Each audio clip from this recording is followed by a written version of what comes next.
నమస్కారం. ప్రేక్షకులందరికీ శుభోదయం.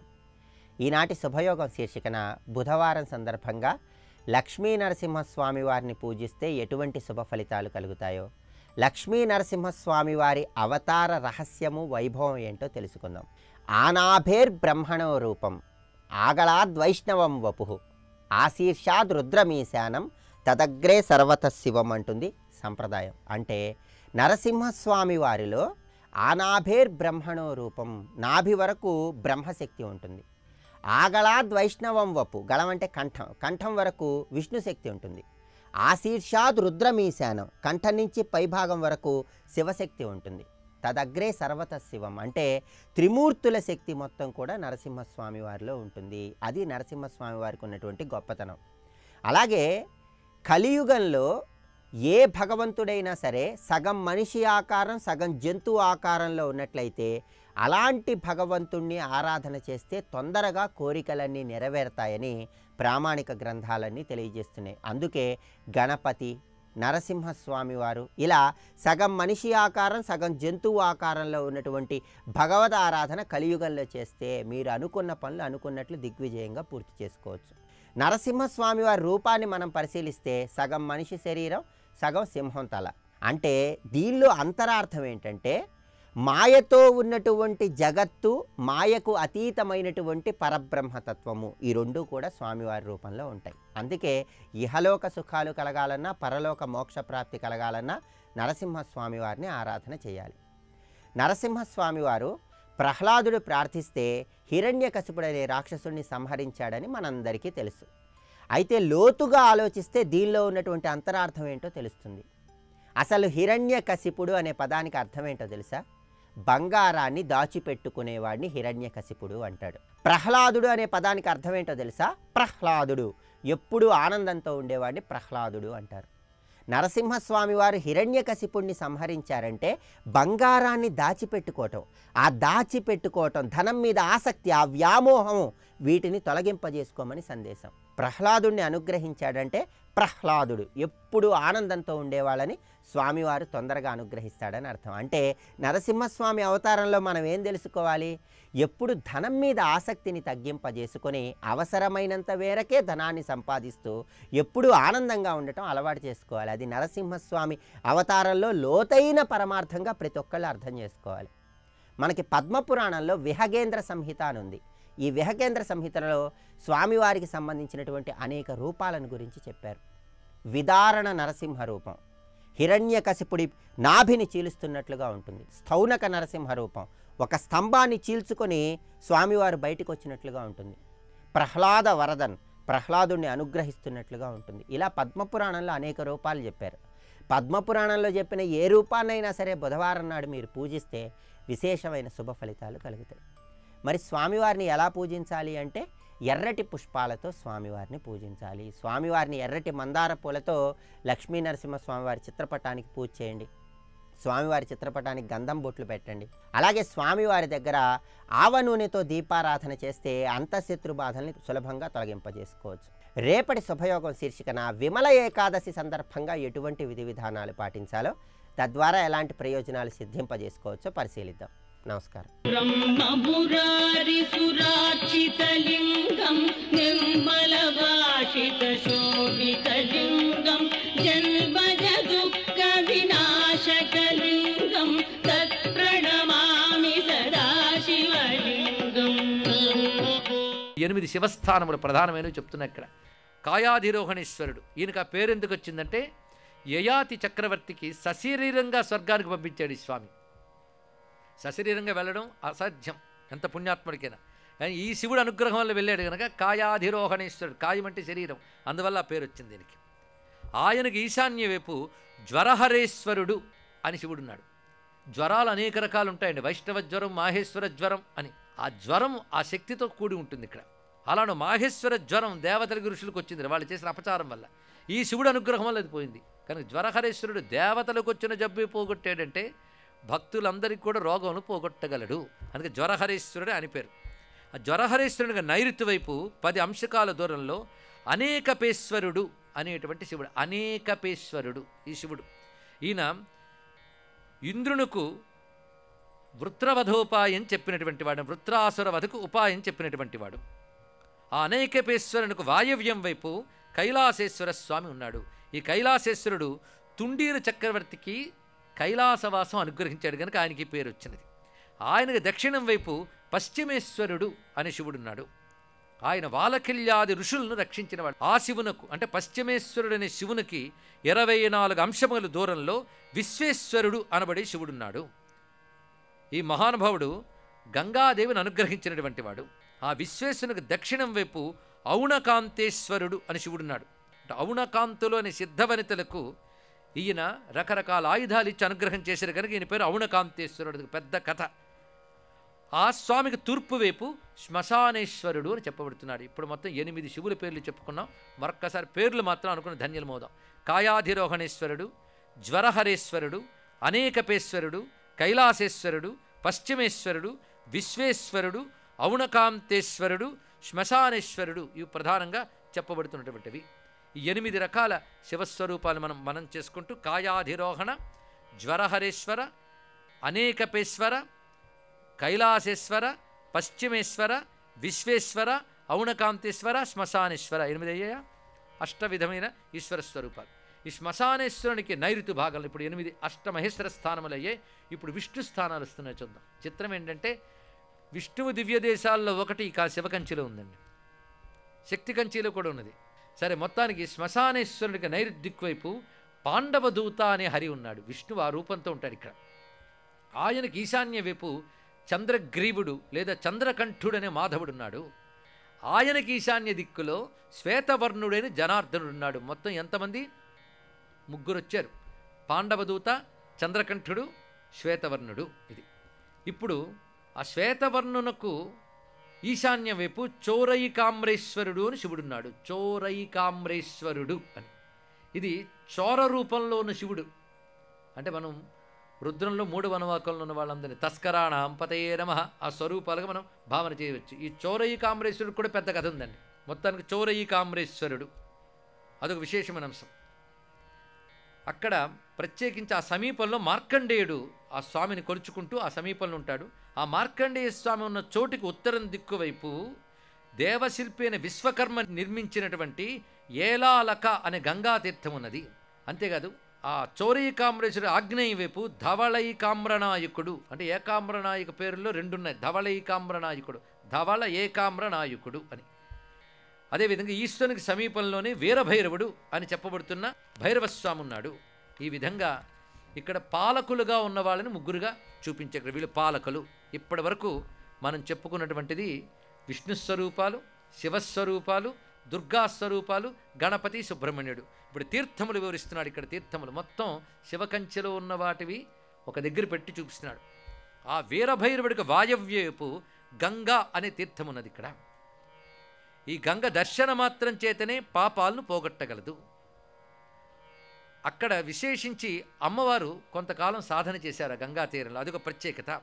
అక్కడ సోమవార స్నానం చాలా విశేషంగా చెప్పారు. ఆ గంగా తీర్థానికి ఆగ్నేయ దిక్కు వైపు మంగళతీర్థం అనేది ఉంది. అక్కడ కొంతకాలం అంగారకుడు అక్కడ సాధన చేశాడు. అంటే చూసారా, గ్రహాలకి ఈ తీర్థాలకు కూడా ఏదో సంబంధం ఉంది. సోమవారం అక్కడ స్నానం చేస్తే మంచిది, మంగళవారం ఇక్కడ చేయమన్నారంటే మంగళగ్రహ లక్షణం కలిగినటువంటిది ఏదో ఈ తీర్థంలో ఉంది. ఆ దోషాలు పోగొట్టే శక్తి ఈ తీర్థానికి ఉంది. చూసారా మన క్షేత్రాలు ఎన్నింటి కోసం ఏర్పడ్డాయో.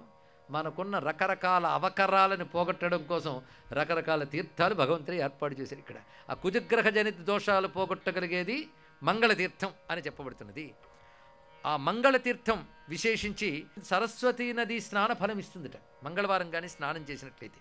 ఆ మంగళతీర్థానికి నైరుతి వైపు జ్వరహర తీర్థం అని ఒక తీర్థం ఉన్నది. పేరే తెలుస్తున్నది. ఆ తీర్థ స్నానం జ్వరాది రోగాల్ని పోగొడుతున్నది. ఇక్కడ ఆ జ్వరహర తీర్థానికి వాయవ్యం వైపు పాండవ తీర్థం అని చెప్పబడుతున్నది. అది చాలా విశేషమైనటువంటిది. ఒకప్పుడు పాండుపుత్రులు కృష్ణ పరమాత్మ కలిసి ఇక్కడికి రావడం జరిగినది. అది ఆర్ద్రా నక్షత్రం నాడు పాండవులు అక్కడ స్నానం చేశారు అని కూడా చెప్తారు. ఇప్పటివరకు తీర్థాలు కూడా చెప్పుకున్నాం కదా. ఆ తీర్థస్మరణ కూడా మరొక్కసారి చేసుకోండి. గంగా తీర్థం, మంగళతీర్థం, జ్వరహర తీర్థం, పాండవ తీర్థం అని చెప్పబడుతున్నాయి అని వివరిస్తూ మొత్తం ఇప్పటి వరకు చెప్పుకున్న దాన్ని సమీక్ష చేస్తూ ఒక మాట అంటున్నాడు వ్యాస భగవానుడు. ఏవం తద్రుద్రశాలాయాం ఏకో విఘ్నేశ్వర. రుద్రశాలలో ఒక విఘ్నేశ్వరుడు ఏకస్తథా స్కంద తత్ర, ఒక సుబ్రహ్మణ్యుడు, చతుర్దుర్గా శాంభవ అష్టౌ 8 మంది శంభులు, ఇక జనార్దన త్రయ 3 జనార్దనులు. ప్రధానంగా తీర్థములు ఇప్పుడు చెప్పబడేవి. ఇలాంటి తీర్థముల గురించి చెప్పి ఆ తర్వాత ముద్రలను కొన్ని ఉంటాయి, ఇవి రహస్యముగా ఉంటాయి. ముద్రలు కూడా ఇక్కడ ఉన్నాయి కొన్ని. ఇలాంటి భవ్యమైన తీర్థం. దీనికి ఎన్ని పేర్లు శాస్త్రంలో చెప్తున్నారంటే రుద్రశాల, రుద్రకోటి, కైలాస, ఏకచూతక, మహాశ్మశాన ఇత్యేవం. వీటికి పేర్లు మహాశ్మశానమని, ఏకచూతకమని, కైలాసమని, రుద్రకోటి అని, రుద్రశాల అని పేరున్నాయి. మహాశ్మశానం అని పేరు మరొకదానికి కూడా ఉందండి. అంటే కాశీకి ఏ పేరుందో దీనికి అది పేరుంది. మహాశ్మశానం అని దేన్ని అనాలంటే ఇది కూడా తెలుసుకోండి. మహాశ్మశానం అంటే అదేదో భయంకరం అనుకునే భావంలో చాలామంది ఉంటారు. మహాశ్మశానం అంటే అర్థం ఏంటంటే అన్నీ నశించిపోయినా అది నశించదు, అది దీని అర్థం. ఇక్కడ ఇప్పుడు శాశ్వతం అనర్థం. ఇక్కడ మహాశ్మశానం అంటే ప్రళయకాలాల్లో కూడా నశించని క్షేత్రం. కాశీ ఎంతటి శాశ్వత క్షేత్రమో కాంచీ కూడా అంతటిదే అని మనకు పురాణం చెప్తోంది. ఇది కూడా ఆలోచించవలసిన అంశమే. అది కాంచీ క్షేత్రం కూడా శాశ్వత క్షేత్రం, అందుకు దీన్ని మహాశ్మశానం అన్నారు. ఇప్పటి వరకు మనం కాంచీ శివ కంచి గురించి చెప్పుకున్నాం. ఇప్పుడు అందులో మన ఏకామ్రనాథ స్వామి దర్శనానికి వెళదాం. ఆ ఏకామ్రం ఎలా వచ్చిందో చెప్తున్నాడు. అయితే ఇక్కడ అధ్యాయం ప్రారంభించేటప్పుడు నమస్కారం మాత్రం చేస్తున్నాడు. ఇక్కడ మరొక నమస్కారం. శివబీజ సముద్భూతం వేద శాఖాభిరుజ్వలం మృకండు తనయాధారం రసాలం తం నమామ్యహం. మామిడి చెట్టు రూపంలో ఉన్న శివునకు నమస్కారము. ఇక్కడ వృక్షాన్ని భావించాలి. క్షేత్రానికి ఒక ప్రత్యేకత ఉందండి. క్షేత్రాలకున్న ప్రత్యేకత ఒక్కసారి వింటే ధన్యులమైపోతాం. అదేమిటంటే క్షేత్రాలకు వెళ్ళి దేవతలను చూసి అనుగ్రహం పొందడం ఒకటి, వెళ్ళకపోయినా మనం ఎక్కడుంటే అక్కడ క్షేత్రదేవతలను స్మరిస్తే వాళ్ళు స్మరించిన వాడిని అనుగ్రహిస్తారు. ఎందుకంటే ఆ దేవత ఎక్కడున్నా మన స్పందన గ్రహించగలిగే సర్వవ్యాపక శక్తి కలిగింది గనక ఇక్కడి నుంచే మనకి ఆ ఏకాంబరనాథుడు అనుగ్రహించుగాక. పాండవ తీర్థానికి తూర్పు వైపు 14 అంశకముల దూరంలో వృక్షమున్నది. ఇది వేద సదృశ వృక్షము అన్నారు. ఈ వృక్షానికి సంబంధించిన ఒక అద్భుతమైన కథని మార్కండేయుడు స్వయంగా చెప్తున్నాడు. నాకు ఈ చెట్టుకి సంబంధించి ఒక పెద్ద అనుభూతి ఉందయ్యా అని వివరిస్తున్నాడు. ఈ కథ చాలా రమ్యమైన కథ. ఈ కథ మనకు అరుణాచల క్షేత్ర మహాత్యంలో కూడా కనబడుతుంది, ఇక్కడ కనబడుతుంది, మహాభారత అనుశాసనిక పర్వంలో కూడా కనబడుతుంది. ఒకదానికోట అనుబంధం. అయితే కేవలం కథాదృష్టితో చూసేవారు దానిలో వెళ్ళండి, కానీ దాని అంతరార్థం చూస్తే ఇంకా ఆశ్చర్యం కలుగుతుంది. ఒకప్పుడు కైలాసంలో శివుడు లీలగా కూర్చుని ఉండగా అమ్మవారు ఆయనతో ఒక ప్రణయ సల్లాపం చేద్దామని సరసంగా ఆయన కనబడకుండా వెనక నుంచి వచ్చింది. వచ్చి సరసంగా వెనక నుంచి ఆయన కళ్ళు మూసిందిరండి. ఎందుకు అలా చేసిందని సరసం కారణం ఏముందండి? ఏ కారణం లేకుండా చేస్తే అది సరసం అనమాట. వెనక నుంచి వచ్చి 3 కళ్ళు మూసింది ఆయనకి. కళ్ళు ఇలా మూసిందో లేదో క్షణంలో ఆవిడ శరీరం అంతా నల్లగా మారిపోయింది, ప్రపంచం అంతా చీకట్లు ఎక్కిపోయింది, భయంకరమైన మార్పులు వచ్చేసాయి. స్వస్తి.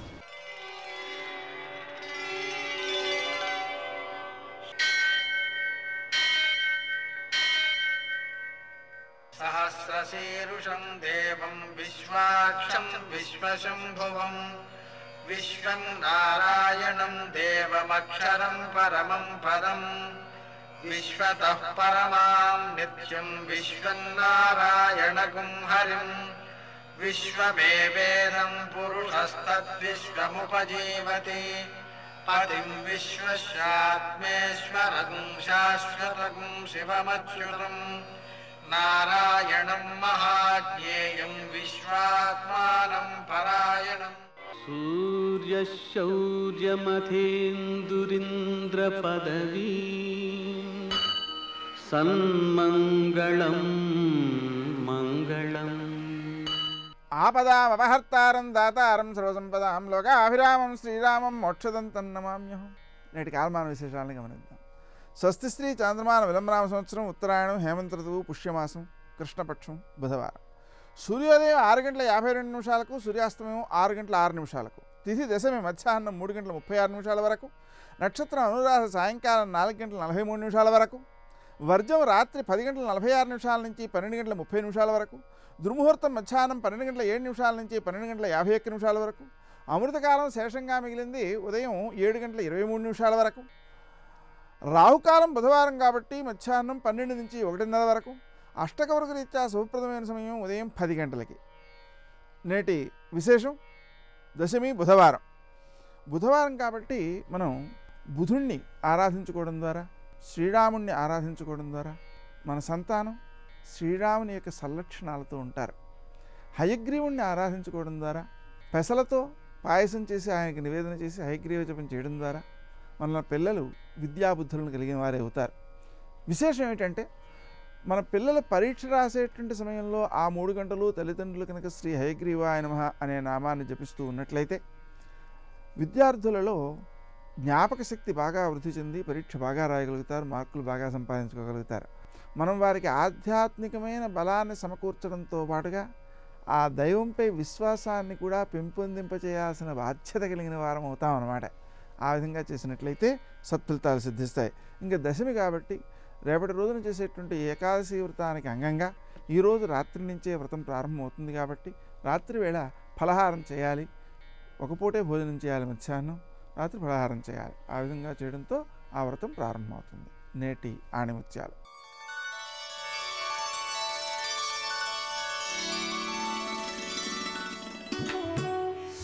నీ అనుభవమే నీకు నిజమైన గురువు.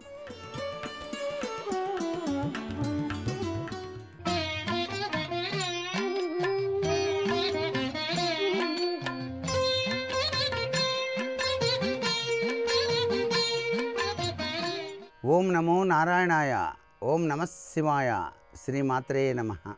మనం ఎక్కడికైనా వెళ్ళినప్పుడు తప్పనిసరిగా దీపారాధన అనేది నిర్వహిస్తాం. అలాగే మన గృహంలో కూడాను దీపాన్ని తప్పనిసరిగా అలా వెలిగించి నమస్కృతాంజలి గడిస్తూ ఉంటాం.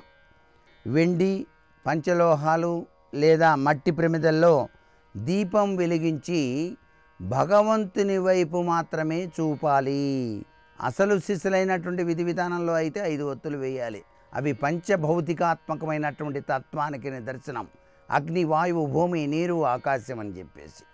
అయితే కనీసం 2 ఒత్తులైనా వెలిగించండి. ఒకసారి పూజకు వినియోగించినటువంటి నూనెను మరలా పూజకు ఉపయోగించరాదు.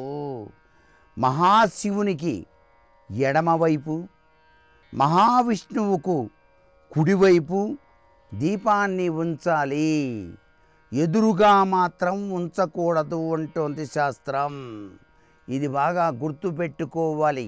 మన భారతీయ సనాతన సంస్కృతిలో ముఖ్యమైనటువంటి విశేష సంప్రదాయం. అలాగే నిత్య దీపారాధన ఆచరించేటువంటి వారికి చక్కటి యోగవంతమైన ప్రభావం కలిగి తీరుతుంది. అంతేకాకుండా ఇల్లాలు కూడాను చాలా చక్కటి యోగవంతమైన సుమంగళీతత్వంతో విరాజిల్లుతుంది. సంతానతత్వం విశిష్టంగా పెంపొందింపచేసుకోవడానికి, కోరిన కోరికలన్నీ నెరవేరటానికి దీపం జ్యోతి పరబ్రహ్మం దీపం సర్వతమోహరం దీపేన సాధ్యతే సర్వం దీపలక్ష్మీ నమోస్తుతే అంటూ ఆ దీపారాధనలో దాగిన పరమార్థ లక్షణాన్ని ప్రతి ఒక్కరూ కూడా అవగాహన చేసుకొని తరించాలి.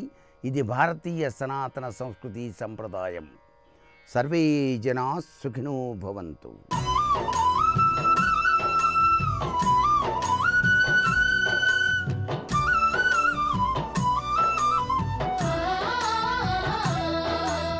దీపానికి సనాతన ధర్మానికి అంత అవిభాజ్యమైనటువంటి సంబంధం. దీపమే సమస్తం. అసలు ఒక ఇల్లు అన్నదానికి అర్థం ఏమిటి అంటే, దీపం పెట్టడానికి మనిషి ఉన్నాడా అని అడుగుతారు. ఒకడు ఇల్లు కట్టుకున్నాడు, చాలా దూరంలో కట్టాడు ఊరికి. ఆయనే ఎదురు 100 రూపాయలు ఇచ్చి ఎవరినో ఇంట్లో ఉండమన్నాడు. ఎందుకు ఉండమన్నాడో తెలుసా? ఇంట్లో దీపం పెట్టేవాడు వాడు ఉంటాడు కదండి, అందుకు ఉండమన్నానంటాడు. దీపం అంత మంగళప్రదం. అసలు దీప దర్శనమే చాలు. ఇప్పటికీ కేరళ రాష్ట్రంలో అమ్మవారి పూజ చెయ్యవలసి వస్తే అమ్మవారి మూర్తికి చెయ్యరు. చాలా చోట్ల కేరళలో దీపం వెలిగించి దీపానికే పూజ అంతా చేస్తారు, దీపానికే ఉపచారాలన్నీ చేస్తారు. దీపమే పరదేవత అంటారు వాళ్ళు. కాబట్టి దీపానికి అంత ప్రాముఖ్యత. అంత ప్రాముఖ్యత కలిగినటువంటి దీపం కార్తీక పౌర్ణమి నాడు వెలిగించేటటువంటి దీపానికి విశేష ప్రాధాన్యత. అందున అరుణాచలము అగ్నిలింగం ఉన్నటువంటి క్షేత్రం. దీపమే అగ్ని, అగ్నియే దీపం. దీపానికి అగ్నికి అవిభాజ్యము, అవి రెండు వేరు కావు. ఒత్తి చివర వెలుగుతున్నటువంటి ఆ దీపం అగ్నిహోత్రం.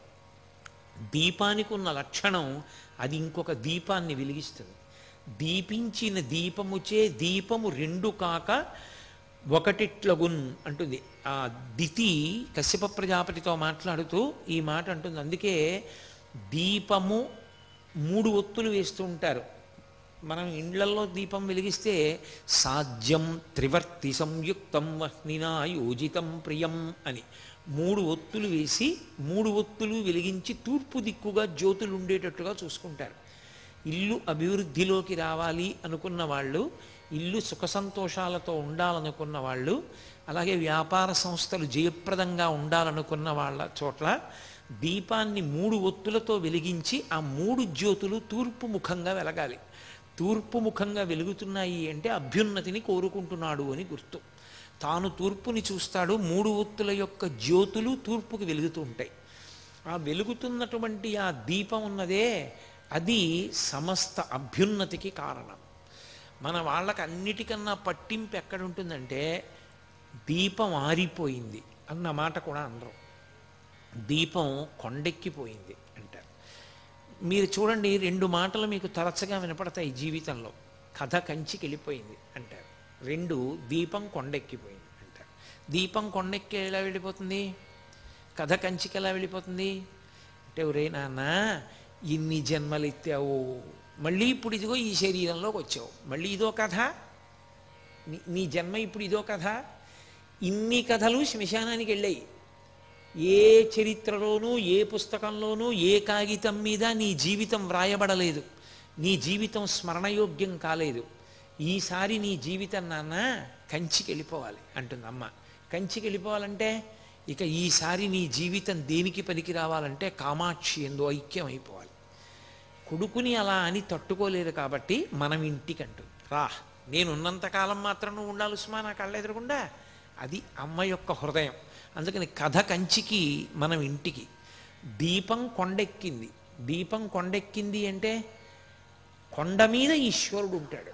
మనకి సనాతన ధర్మంలో అదో గమ్మత్తు. కొండ మీద ఈశ్వరుడు ఉండేటటువంటి ఏకైక ధర్మము సనాతన ధర్మము. అది ఎవడో వెళ్ళి పెట్టింది కాదు.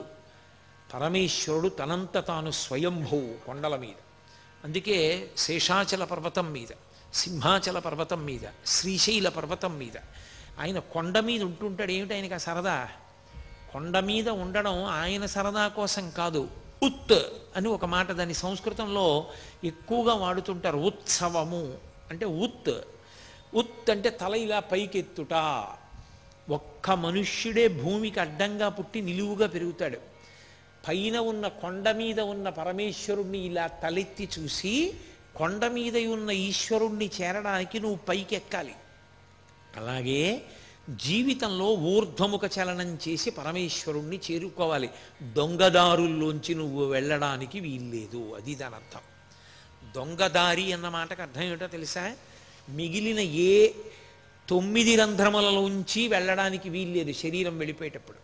2 కళ్ళు, 2 ముక్కులు, 2 చెవులు, 6 నోరు, 7 మలద్వారం, 8 మూత్రద్వారము, 9 సరే అసంఖ్యాకములైనటువంటి స్వేదరంధ్రములు. వీటిలోంచి బయటికి వెళ్ళడానికి వీలు లేదు సుమా. ఒకే ఒక్క తలుపుంది, నిర్గమద్వారం, బ్రహ్మరంధ్రం. అందుకే ఇక్కడ శిఖ ఉంటుంది. ఆ బ్రహ్మరంధ్రం పగిలి అందులోంచి నిర్గమించాలి. అందులోంచి నిర్గమించాడు అంటే ఇక రాడు అని గుర్తు. ఇక శరీరాన్ని పుచ్చుకోడు. దొంగదారిలోంచి వెళ్ళవద్దు. దీపం కొండెక్కిపోయింది అంటే బ్రహ్మరంధ్ర భేదనం చేసుకుని నీలో ఉన్న జ్యోతి కూడా అలాగే కొండెక్కి ఈశ్వరుని ఎందుకు కలిసిపోవాలి తప్ప దొంగదారిలో కిందకి వెళ్ళవద్దు. రాజమార్గంలో పైకి వెళ్ళు. అందుకే దేవాలయంలోకి వెళితే అంతరాలయానికి బయటికి వెళ్ళిపోయే ద్వారం ఉండకూడదు. ఆగమంలో మీరు చూడండి, అంతరాలయం ఉందనుకోండి, అంతరాలయానికి వెనక గోడకి తలుపు ఉండదు. మీరు ఎప్పుడైనా చూడండి, లోపల గోడలు మూసుకుని ఉంటాయి, ద్వారం ఉంటుంది. అసలు కంచికైతే రాజద్వారమే మళ్ళీ నిష్క్రమణ ద్వారం. లోపలికి వెళ్ళి మీరు ఈశ్వరుణ్ణి దాటి ఒక్క అడుగు వేసి ద్వారంలోంచి బయటికి వెళ్ళే అవకాశం ఉండకూడదు. అలా ఉందనుకోండి, అది శాస్త్ర విరుద్ధం. అది కాదు జీవిత ప్రయోజనం. ఈశ్వరుణ్ణి దాటి తలుపు తీసుకుని వెళ్ళడానికి నీకేం లేదు ఇంకా జీవితంలో. ఈశ్వరుడే చివరి హద్దు అంతే. అందుకే అక్కడికి వెళ్ళి చూసి వెనక్కి వస్తాడు. వెనక్కి వచ్చి పృష్ఠభాగం చూపించకుండా వెనక్కి వచ్చి బయట కూర్చోవాలి. కూర్చుని ధ్యానం చెయ్యాలి. తనేం చూశాడో దాని వెందు మనసు మగ్నం చెయ్యాలి. అంటే జీవితంలో చిట్ట చివరి ప్రయోజనం ఆ ఈశ్వరుని యందు ఐక్యం అయిపోవడమే తప్ప దాటడానికి లేదు. దాటి వెళ్ళిపోవడానికి ఇంకొకటి లేదు. ఈశ్వరుణ్ణి దాటి వెళ్ళడానికి ఇంకొకటి లేదు నీకు జీవితంలో. ఈశ్వరుణ్ణి దాటి వెళ్ళిపోయి ఇంకొక చోటకి వెళ్ళడానికి నీకు మార్గము లేదు. అదే అంతిమం. అదే మనుష్య జీవిత ప్రయోజనం. అందుకే అంతరాలయాల వెనక గోడకి ఇక తలుపు ఉండదు ఆగమంలో. ఋషులు ఏదైనా ఆలోచించి నిర్ణయం చేస్తే అంత జాగ్రత్తగా నిర్ణయం చేశారు. దేవాలయ వ్యవస్థ దేని కొరకు వచ్చింది అంటే మనిషి జీవితాన్ని ఎలా బ్రతకాలో ఆలయం నేర్పుతుంది. అందుకే ఆలయం ఎలా ఉంటుందో మనుష్యుడు ఎలా ఉంటాడు, మనుష్యుడు ఎలా ఉంటాడో ఆలయం అలా ఉంటుంది. మనిషికి తల ఎలా ఉంటుందో దేవాలయానికి ఉండేటటువంటి పైన రాజగోపురం అలా ఉంటుంది. దానికి కలశలు ఉంటాయి. కుంభాభిషేకం అలా ఉంటుంది. లోపల మూర్తి ఉంటుంది. ఇక్కడ ఈశ్వరుడు ఉంటాడు. అందుకే దేహో దేవాలయ ప్రోక్త జీవో దేవ సనాతన. దేవాలయము మనుష్య శరీరము ఒక్కలాగే నిర్మాణం చేయబడి ఉంటాయి. రెండిటి ఆకలి ఒక్కలాగే ఉంటుంది. ఆకలి ఇక్కడ వేస్తుంది లోపలకి పడేస్తారు. పరమేశ్వరుడికి ఆకలి ఉంటుంది ప్రాణప్రతిష్ఠ చేస్తే. నువ్వు ఎంత జాగ్రత్తగా అన్నం తింటావో ఈశ్వరుడికి అంత శౌచంతోటే నైవేద్యం పెట్టాలి. దానివలనే ఆ మూర్తి వైభవం నిలబడుతుంది. కాబట్టి ఆగమం అంత జాగ్రత్తగా ఋషులు చెప్పడానికి కారణం అదే. పూజ ప్రారంభం దీపంతో, పూజ పూర్తి నీరాజనంతో. నీరాజనం కూడా జ్యోతే, కానీ తెల్లని కర్పూర కళిక వెలిగిస్తాం. అది చాలా తొందరగా ఘనం నుంచి ద్రవమై ద్రవం నుంచి వాయురూపాన్ని పొందేస్తుంది. అమిత వేగంతో పొందుతుంది. మీరు ఎప్పుడైనా నీరాజనం వెలిగించినప్పుడు చూడండి, అది కొద్దిగా నీరు కింద మారిపోతుంటుంది. అందులో ఆఖరణ వెలిగేటప్పుడు చూస్తే ఇక కర్పూర కళిక కనపడదు. దాని బదులు కొద్దిగా నీరులో ఉంటుంది, అదే వెలుగుతుంది. వెలిగి చాలా తొందరగా వెలిగి పొగ రూపంలో ఆవిరైపోయి అంతర్ధానం అవుతుంది. నేను ఉపాసనలో భగవంతుడి నుంచి విడివడి జీవుడిగా తిరుగుతున్నాను. నేను చాలా వేగంగా ఈ కర్పూర కళిక పరమేశ్వరుని యందు ఎలా ఘనము నుండి ద్రవము, ద్రవము నుండి వాయువు అయిపోయిందో అలా నేను ఈశ్వరానుగ్రహంతో ఈశ్వరుని యందు అలా తొందరగా కలిసిపోయే అవకాశం నాకు కలగాలి, అజ్ఞానము నాకు కలగాలి అని కోరుకోవడమే నీరాజనం. అందుకే దీపం వెలిగించినప్పుడు పూజ ప్రారంభం. నీరాజనం వెలిగిస్తే మంత్రం తిరగబడిపోతుంది. దీపం వెలిగించి పూజ మొదలు పెడితే ధర్మార్థ కామ మోక్ష చతుర్విధ పురుషార్థ ఫలసిద్ధ్యర్థం అంటూ పూజ నేను చేస్తున్నాను, ఈ ప్రయోజనానికి చేస్తున్నాను. నీరాజనం దగ్గరికి వస్తే ఉమాకాంతాయ కాంతాయ కామితార్థప్రదాయిని శ్రీగిరీశాయ దేవాయ మలినాథాయ మంగళం. ఈశ్వరుడికి మంగళం అవుగాక. మరి అదేంటి ఈశ్వరుడికి మంగళం అవ్వాలని చెప్పడం ఏమిటి? నీకు మంగళం అవ్వాలని చెప్తావా, ఈశ్వరుడికి మంగళం అవ్వాలని చెప్తావా? ప్రేమ పొంగి పొర్లిపోతే భక్తికి చిట్ట చివర నీ లోపల ఉన్న ప్రేమ జ్యోతి వెలిగిపోతే అది నీరాజన రూపంలో ఇచ్చి మంత్రాన్ని తిరగేసి పాడతారు నీరాజనాన్ని. అది మంగళహారతి. అందుకే జీవితం అంతా దీపమే. అసలు దీపము లేని ఇల్లు, దీపం కుడిగట్టిందండి అంటారు. కుడిగట్టేసింది ఆ దీపం అంటారు. ఏదో మిణుకు మిణుకుమంటోంది. సంకేతంతో అలాగే మాట్లాడతారు. కాబట్టి అంత దగ్గరి సంబంధం సనాతన ధర్మంలో. అసలు దీపం అంత దగ్గరగా పరమేశ్వరుణ్ణి తీసుకొచ్చే వస్తువు వేరొకటి లేనే లేదు. గురువుని చెప్పండి దీపమే, ఈశ్వరుణ్ణి చెప్పండి దీపమే. ఈ రెండూ దీపంతోటే చెప్తారు. అటువంటి దీపం ఇంట లేకుండా ఉండకూడదు. అందుకే కార్తీక పౌర్ణమి నాడు గుత్తి దీపాలు వెలిగిస్తారు. గుత్తులన్నీ కలిపి కట్టకట్టి ఆవునీతిలో ముంచి వెలిగిస్తారు. నేను ఇంట్లో దీపం పెట్టనటువంటి పాపం ఏదైనా ఉంటే అది పోవుగాక. ఇన్ని ఒత్తులు వెలిగించాను కాబట్టి అన్ని రోజులు మా ఇంట్లో దీపం వెలిగినట్లు, ఇల్లు శోభస్కరంగా ఉంది అని గుర్తు. కార్తీక దీపం అరుణాచల క్షేత్రమనందు మిక్కిలి ప్రసిద్ధి. అక్కడ కార్తీక దీపం వెలిగించడం అంటే 16 రోజుల పండుగ. 16 రోజులు చేస్తారు ఆ పండగని. మీరు ఎప్పుడో ఒకటి గుర్తుపెట్టుకోండి, 16 అంకెకి సనాతన ధర్మంలో విశేషమైనటువంటి ప్రాధాన్యత. షోడశి అమ్మవారు 16 కళలతో ఉంటుంది, చంద్రుడు 16 కళలతో ఉంటాడు. మనుష్యునకు 16 సంస్కారములు చేస్తారు. సంస్కారము అంటే అతడు ఈశ్వరుణ్ణి చేరుకోవడానికి వీలుగా సంస్కరిస్తారు. అతన్ని కొత్త విషయాలు నేర్పి అందుకు అనువుగా తయారు చేయడాన్ని సంస్కరించుట అన్న మాటతో వాడతారు.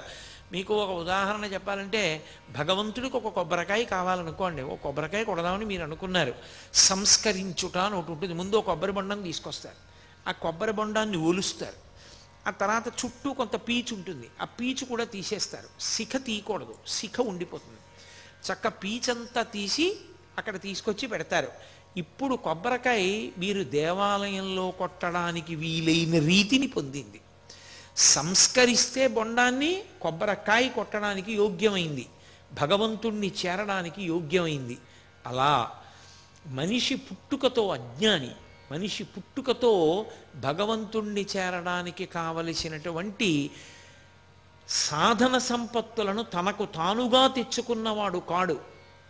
గురువిస్తాడు, తల్లిస్తుంది, తండ్రి ఇస్తాడు, సమాజం ఇస్తుంది, వీళ్ళందరిస్తారు. అందుకే సంస్కారములు అంటారు. సర్వం శ్రీ ఉమామహేశ్వర పరబ్రహ్మార్పణమస్తు. స్వస్తి.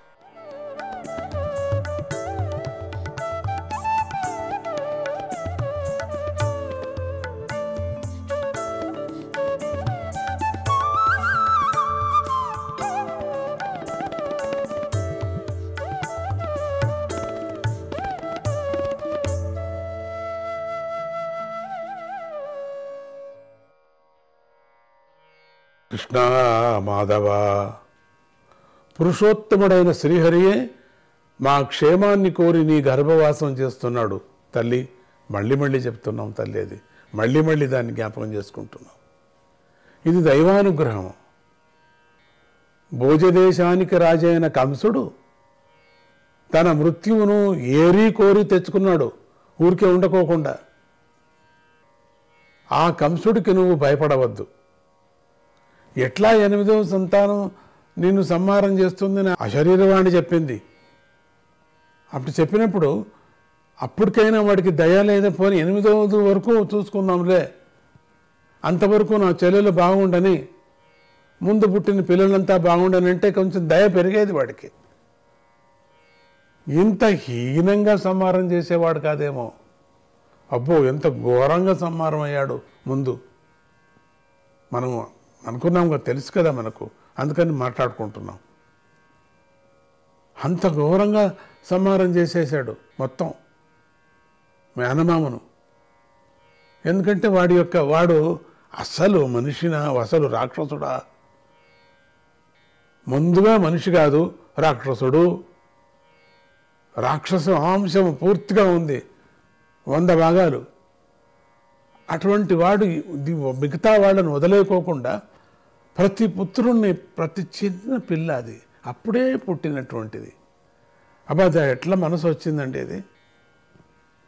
కొన్ని చోట్ల ప్రాణులు కూడా అప్పుడే పుట్టినటువంటి పిల్లను ముట్టవు. చాలా దయగలిగి నాకుతూ చుట్టూ చూసుకుంటా ఎన్నో పర్యాలు మీరు చూసిండొచ్చు, ఆశ్చర్యపడి ఉండొచ్చు మీరు. అట్లా మనకు అది కూడా లేదే వీడికి. ఈ కంసుడికి ఎందుకండి, శిశువుని సంహారం చేసేటప్పుడు ఎందుకండి రాలేదు? నీ పుత్రుడు తప్పకుండా రక్షిస్తాడు తల్లి అని చెప్పి దేవతలు బ్రహ్మదేవుణ్ణి, శివుడిని ముందుంచుకొని శ్రీహరిని స్తుతించారు. వాళ్ళంతా చేరుకొని శ్రీహరిని స్తుతించారు. ఎందుకంటే ఇది దానికి ముందు వచ్చి చూడాలని వీళ్ళందరికీ ఆతరం, పాపం అవాంతరం. పరమాత్ముడు పుడుతున్నాడు కదా, అందుకని. వాళ్ళకేం ఎక్కడైనా కనపడచ్చు కదా, వాళ్ళకేం తలుపు తీసుకొని లోపలికి వెళ్ళాలని ఉందే? దేవతలు ఎక్కడైనా అన్ని చోట్ల వాళ్ళే ఉన్నారు. నా హృదయంలో, నీ హృదయంలో కూడా ఉన్నారు దేవతలు. భక్తితో ఉంటే చాలు, అన్ని దేవతలు దిగుతారు ఇక్కడ. ఏం చిగిల్చుకొని లోపలికి రావాల్సిన పని లేదు. ఆ పరమాత్మ అంశము వీళ్ళందరిది దేవతలు కదా, అందుకని వీళ్ళంతా స్తుతిస్తున్నారు అందరూ. శ్రీహరి ఆ భక్తులందరూ ఇక్కడికి వచ్చారు. శివుడు కూడా అక్కడికి వచ్చాడు. వీళ్ళందరూ చేరుకొని స్వామిని స్తుతిస్తూ ఆ శ్రీహరి యొక్క యథార్థ స్వరూపాన్ని కంటికి కనిపించేది కాదే కాదు, ఆ స్వరూపము కంటికి కనపడదు, నిజమైనటువంటి రూపం కనపడదు. భగవంతుణ్ణి ప్రార్థించిన తర్వాత దేవతలు స్వర్గానికి వెళ్ళారు, కంటికి కనపడలేదు, కానీ స్వామిని ప్రార్థించారు. ఇంతటితో దశమ స్కందంలోని 2వ అధ్యాయము సమాప్తమవుతున్నది. ఇక మనము 3వ అధ్యాయంలోకి వెళుతున్నాం. మనం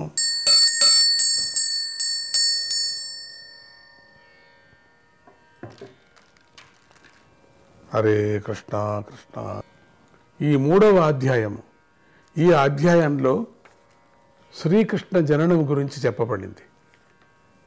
శ్రీ సుఖమహర్షి ఇలా చెప్పసాగాడు.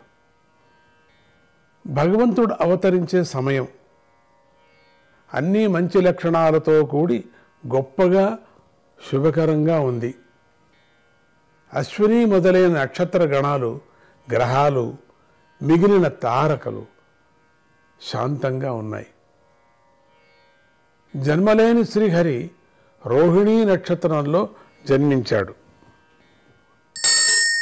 నారాయణ నారాయణ నారాయణ శ్రీహరే కృష్ణ శ్రీహరే కృష్ణ. ఆ నక్షత్రానికి శ్రీహరి నుండి ఆవిర్భవించిన బ్రహ్మదేవుడు అధిష్టాన దేవత. చూసారా, బ్రహ్మదేవుడే అధిష్టాన దేవత. రోహిణి నక్షత్రానికి ఆ సమయంలో దిక్కులు ధూళి లేకోకుండా శాంతంగా ఉన్నాయి. ఆ వాతావరణం ఎట్లా ఉంచోండి, స్వామి ఉదయించే సమయం ఎక్కడా ధూళి లేదు, అంత ప్రపంచం అంతా, అన్ని ప్రపంచాలు అంతా శాంతంగా ఉన్నాయి. నిర్మలంగా ఉన్నటువంటి ఆకాశంలో నక్షత్రాలు ఉదయించాయి. నిర్మలమైనటువంటి ఆకాశం, ఎక్కడ ఏ ఆటంకాలు అడ్డంకులు లేవు. పట్టణాలు, గ్రామాలు, గనులయందు నిండుగా శుభాలు కలిగాయి. అన్ని చోట్ల శుభాలే, ఎక్కడ వెళ్ళినా శుభాలే. భూమి మొత్తం శుభం. నదులలోని నీరు తేటపడింది. ఆ ప్రవహించే నది జగజగజగా కాకుండా శాంతంగా, నీళ్లు కూడా మట్టి లేనే లేదు, ఫిల్టర్ వాటర్ లాగా అయిపోయింది అన్ని చోట్ల. అంత అద్భుతమైనటువంటి నీళ్లు. సరస్సుల్లోని కలువలు అందంగా ప్రకాశించాయి.